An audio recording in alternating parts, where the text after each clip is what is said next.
Friends அடுத்தப்புறமா என்னென்னு பார்க்கலாம். இன்றைக்கி எபிசோட் பார்த்தீங்கன்னா கண்டிப்பாக போரிங்காக தான் இருந்துச்சு. என்னென்னு பார்த்தீங்கன்னா, மனோஜ் பார்த்தீங்கன்னா நம்ம கிறிஷை வந்து வெளிநாட்டுக்கு அனுப்பணும்னு சொல்லி எவ்வளோ ட்ரை பண்ணிகிட்ருக்காரு. அவர் பிஏ ஜீவாவை வச்சு. இதெல்லாம் கேட்ட ரோகிணி பார்த்தீங்கன்னா அப்படியே தடுத்து நிறுத்திட்டு மனோஜை வந்து அப்படியே டைவெர்ட் பண்ணி விட்டுறாங்க. ரோகிணி சொல்கிறதோ கரெக்டு தான் அப்படின்ற மாதிரி மனோஜ் வந்து சொல்கிறாரு. அதுக்கப்புறம் தனக்கு பயப்பில்லைனாலும் பேய்க்கெல்லாம் பயப்படுறான் மனோஜ். இதை யூஸ் பண்ணி எப்படின்னா கிறிஷையும் மனோஜை வந்து க்ளோஸ் ஆக்கணும் அப்படின்னு சொல்லி ரோகிணி வந்து திட்டம் போடுறாங்க.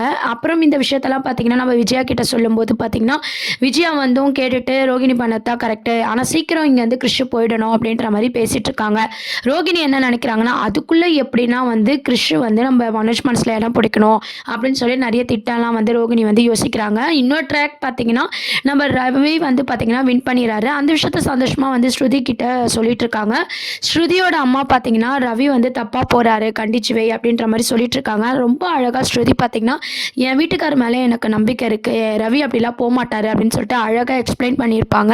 இன்றைக்கி எபிசோட்லேயே பார்த்தீங்கன்னா ஒரு பாசிட்டிவான எனர்ஜி ஒரு மூமெண்ட் அப்படின்னு பார்த்தீங்கன்னா நம்ம ஸ்ருதி பேசினதாக தான் இருக்கும். ரவி மேலே அவ்வளோ நம்பிக்கையை வச்சு வந்து நம்ம ஸ்ருதி வந்து பேசியிருக்காங்க. ரவியும் பார்த்தீங்கன்னா கண்டிப்பாக ஸ்ருதி தவிர வந்து எந்த பொண்ணையும் வந்து பார்க்காத ஒரு கேரக்டராக தான் கொண்டு வந்திருக்காங்க. என்ன தான் அந்த நீத்து வந்து பிளான் பண்ணாலும் நம்ம ஸ்ருதியும் ரவியும் பிரிக்க முடியாது. இருந்தாலும் அவங்க ரெண்டு பேருக்குள்ளே பிரச்சனை வரணும் அப்படின்னு சொல்லி நம்ம ரவியோட இது இருக்காங்க இல்லையா அந்த நீத்து அவங்க வந்து பிளான் பண்ண போகிறாங்க. இதுலேருந்து நம்ம ரவி எப்படி தப்பிக்க போகிறாரு, ஸ்ருதி எப்படி ரவியை புரிஞ்சுக்க போகிறாங்க, அதெல்லாம் தான் அடுத்த கட்ட ட்ராக்காகவும் கொண்டு வர போகிறாங்க. ஆனால் எப்படியோ பார்த்தீங்கன்னா ரவி வந்து வின் பண்ணிட்டாரு. இதை வீட்டில் வந்து ஒரு குட்டி செலிப்ரேஷனாக வந்து காட்ட போகிறாங்க. அதை பேஸ் பண்ணி பார்த்தீங்கன்னா நம்ம மனோஜை வந்து டிராயிங் மூலமாக வந்து கிறிஷ் வந்து வரைஞ்ச மாதிரி நம்ம மனோஜ்க்கு வந்து ரோகிணி வந்து காட்டுறாங்க. இது மூலமாக மனோஜ் வந்து கிறிஷ் மேலே பாசமாக இருப்பார் அப்படின்னு சொல்லி ரோகிணி தான் வந்து பார்த்தீங்கன்னா தப்பு கணக்கு போடுறாங்க. மனோஜ் எல்லாமே பாசமாக தான் பார்த்துக்கிறாரு. அதுக்கு காரணம் என்னன்னு பார்த்தீங்கன்னா அந்த கல்யாணிக்கு பயந்து தான் வந்து இப்படிலாம் பண்ணிட்டு இருக்க அப்படின்னு சொல்லி குண்டு தூக்கி போட்டு உடைக்க போகிறாங்க.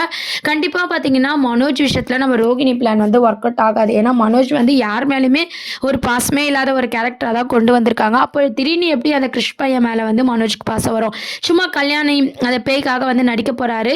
ரோகிணி எவ்வளோ ட்ரை பண்ணியும் பார்த்தீங்கன்னா மனோஜும் கிறிஷும் க்ளோஸ் ஆகவே முடியாது. கடைசியில் ரோகிணி என்ன பண்ண போகிறாங்க, திருப்பி மீனா வந்து ஐடியா கொடுக்க போகிறாங்க. இந்த மாதிரியான எபிசோட் இரிட்டேட்டிங்கான எபிசோட்ஸ் தான் வந்து மூவ் பண்ணியிருக்காங்க. அது மட்டும் இல்லாமல் நம்ம முத்துவும் பார்த்தீங்கன்னா குடிக்க ஸ்டார்ட் பண்ணிடுறாரு.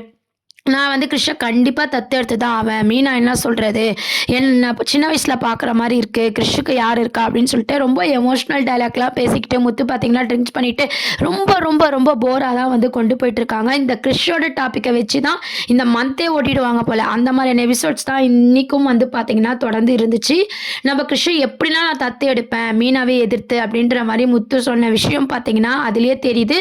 நம்ம முத்துக்கும் மீனாக்கும் இடையே வந்து நம்ம கிறிஷோட பெரிய பிரச்சனை வரப்போகுது. ஏன் மீனா வேணாம் சொல்கிறாங்க அப்படின்றத வந்து அழகாக நம்ம முத்தோட ஃப்ரெண்டு சொன்னாலும் ஏதோ ஒரு காரணம் இருக்குடா அவசரப்படாது அப்படின்னு சொன்னாலும் நம்ம முத்து பார்த்திங்கன்னா அவசரப்பட்டு நான் கிறிஷை தத்தெடுத்தே ஆவேன் அப்படின்ற மாதிரி அடுத்து வந்து மூவ் பண்ண போகிறாரு. இது மூலமாக மீனா வந்து கோப்பட போகிறாங்க. முத்து மீனாக்கும் இடையே வந்து பார்த்திங்கன்னா பிரச்சனை வரப்போகுது. இந்த கோவத்தெல்லாம் பார்த்திங்கன்னா நம்ம மீனா வந்து ரோகிணி கிட்ட காட்ட போகிறாங்க. உன்னால தான் எனக்கும் என் வீட்டுக்காருக்கும் இப்போ சண்டை வந்துச்சு, என்னால் உண்மையை மறைக்க முடியல, சீக்கிரம் சொல்லு, அப்படி பண்ணு இப்படி பண்ணுன்னு சொல்லி வழக்கம் போல் பார்த்திங்கன்னா மீனா வந்து ரோகிணிக்கு வந்து டிமாண்ட் பேச போகிறாங்க. ரோகிணி புதுசாக ட்ரை பண்ண போகிறாங்க, ஃபெயிலியர் ஆக போகிறாங்க. இந்த மாதிரியான ட்ராக் தான் கொண்டு வராங்க. எப்போ தான் ரோகிணி மாட்டுவாங்க, அட்லீஸ்ட் முத்துக்கிட்ட மாட்டினாவது எபிசோட்ஸ்லாம் வந்து கொஞ்சம் இன்ட்ரெஸ்டிங்காக போவோம் அப்படின்னு பார்த்தீங்கன்னா ரொம்ப போரிங்காக கொண்டு போயிட்டுருக்காங்க.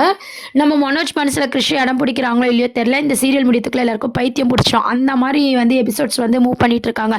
ரோகிணியே ஜெயிக்கிற மாதிரி காட்டுறாங்க. இப்போ ரோகிணிக்கு துணையாக வந்து மீனாவும் போயிட்டதுனால இதில் ஹீரோயின் யார் அப்படின்ற மாதிரி யோசிக்க வேண்டியதாக இருக்குது. இதெல்லாம் தான் அடுத்த ப்ரோமோவாக இருக்குது. இதுக்கப்புறமா என்ன ஆக போகுது அப்படின்னு சொல்லி வெயிட் பண்ணி பார்ப்போம். தேங்க்ஸ் ஃபார் வாட்சிங்.